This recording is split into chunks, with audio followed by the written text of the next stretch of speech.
Bismillahirrahmanirrahim. Alhamdulillahirabbil alamin. Assalatu wassalamu ala asyrafil anbiya'i wal mursalin wa ala alihi wa sahbihi wa man tabi'ahum bi ihsanin ila yaumiddin. Ahlan wa sahlan wa marhaban bikum. Qala al-mu'allif rahimahullah wa nafa'a bihi wa bi ulumi fid dharaini. Ini adalah pasal terakhir tentang masalah bab haji.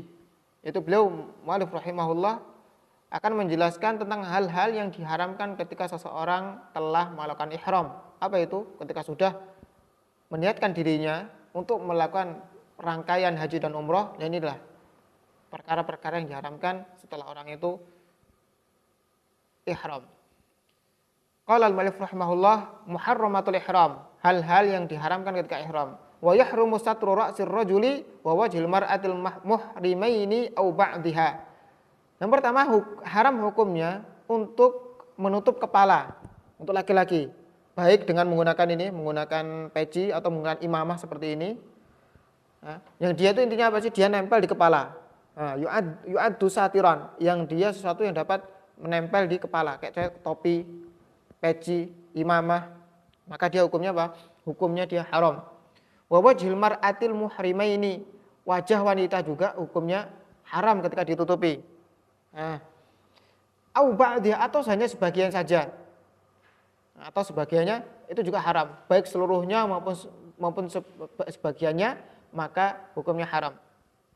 Yang kedua, wa izalatul dhufri wa sya'ri, memotong kuku atau mencabut rambut, itu juga hukumnya haram ketika apa? Ketika seseorang sudah melakukan ihram. Yang ketiga, wa duhnu sya'rir ra'si, meminyaki rambut, kepala, wal lihyati, dan jenggot. Karena dia apa? Karena seseorang sudah melakukan apa? Melakukan duhn atau melakukan apa? Meminyaki rambut kepala dan rambut jenggot, itu adalah rafahiyah. Hukumnya haram. Dan dia akan terkena apa? Terkena dam. Wa tatyibu jami'il badan. Kemudian meminyaki seluruh badan, itu hukumnya haram. Setelah itu, wa yahrumu aqdun nikahi, haram hukumnya apabila seorang masih muhrim, haram hukumnya untuk melakukan akad nikah. Nah, kalau sudah tahallul, maka dia boleh melakukan akad nikah dan yang berhubungan dengan wanita. Contoh di sini, wal jima'u wa muqaddimatu, berhubungan badan, wa muqaddimah, kemudian melakukan apa? Melakukan muqaddimahnya. Wa itlafu kulli hayawanin barriyyin wahsyiyyin ma'kulin, haram hukumnya untuk membunuh setiap hewan barri. Pertama, hewan barri. Apa itu barri? Barri itu hewan darat. Wahsyiyin, liar. Yang keempat, makulin, hewan yang dapat dimakan. Jadi hewan darat, liar yang dapat dimakan.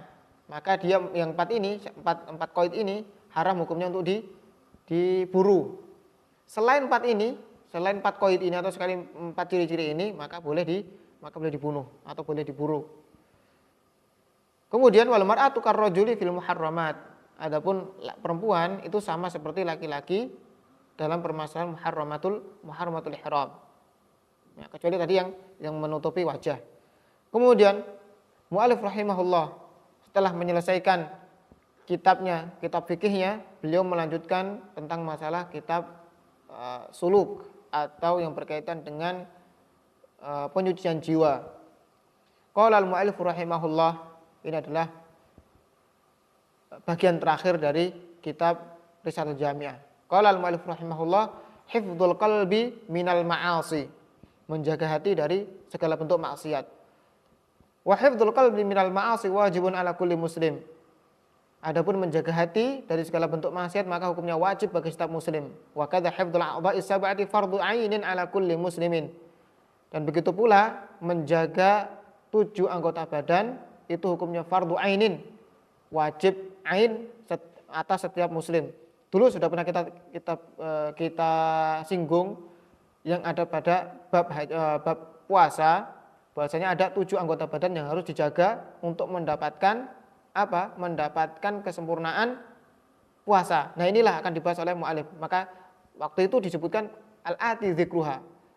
Akan disebutkan mu'allif rahimahullah di pasal yang akan datang. Nah, inilah tiba waktunya untuk menyebutkan 7 anggota badan yang harus dijaga dari bentuk maksiat.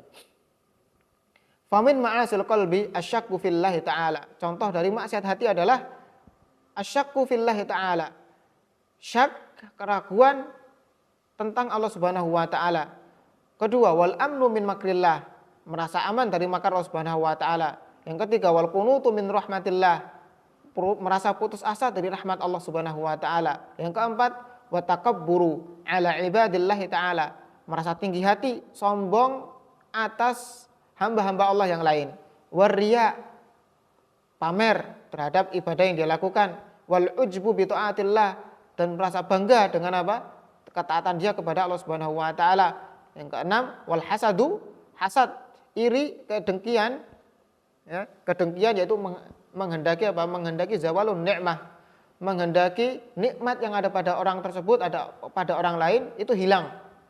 Wal hiqdu ala abidillah, hiqd, iri yang tidak sampai ingin menghilangkan nikmat yang Allah berikan kepada orang lain.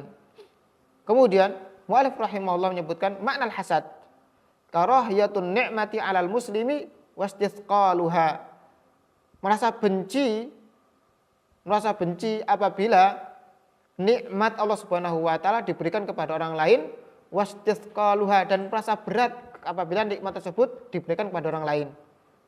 Wa minha al-israru ala ma'siyatillah. Contohnya adalah al-israru ala ma'siyatillah, terus menerus melakukan maksiat kepada Allah Subhanahu wa taala, wal bukhlu bima aujaballahu taala, dia bakhil, kikir, pelit terhadap Allah, terhadap apa yang wajibkan kepada Allah Subhanahu wa taala dari sedekah dan zakat. Wa su'udzan billahi wa bi khalqillah.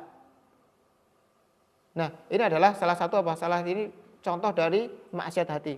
Su'udzan, berburuk sangka kepada Allah Subhanahu wa taala, wa bi khalqillah, dan berburuk sangka kepada makhluk Allah Subhanahu wa taala. Maksud di sini adalah kepada manusia.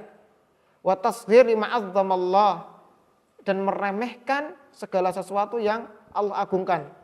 Kayak misalnya dosa besar itu diremehkan. Ini seolah dosa kecil. Ya. Min ta'atin au maksiatin, baik itu ketaatan maupun maksiat. Misalnya sholat diremehkan, padahal itu adalah besar di hadapan Allah Subhanahu wa taala. Misalnya maksiat itu padahal besar di hadapan Allah tapi diremehkan oleh orang tersebut. Au Qur'anin, atau Al-Qur'an, au ilmin, atau ilmu, au jannatin, au narin, baik itu neraka, surga maupun neraka. Wa kullu dzalika minal ma'asi wal khaba'ith, dan semuanya itu adalah termasuk dari maksiat wal khaba'ith, keburukan yang dapat membinasakan. Bal ba'du dzalika mimma yudkhilu fil kufri, bahkan sebagian tadi disebutkan itu bisa menyebabkan orangnya itu jatuh ke dalam kekufuran. Wal iyadu billahi ta'ala min dzalika. Semoga Allah Subhanahu wa taala melindungi diri kita dari segala bentuk maksiat hati dan melindungi kita dari segala bentuk yang dapat menyebabkan kekufuran kepada Allah Subhanahu wa taala. Aqulu qouli hadza astaghfirullah wa lakum wa sallallahu ala sayyidina Muhammad wa ala alihi wa sahbihi wa baraka wa sallam.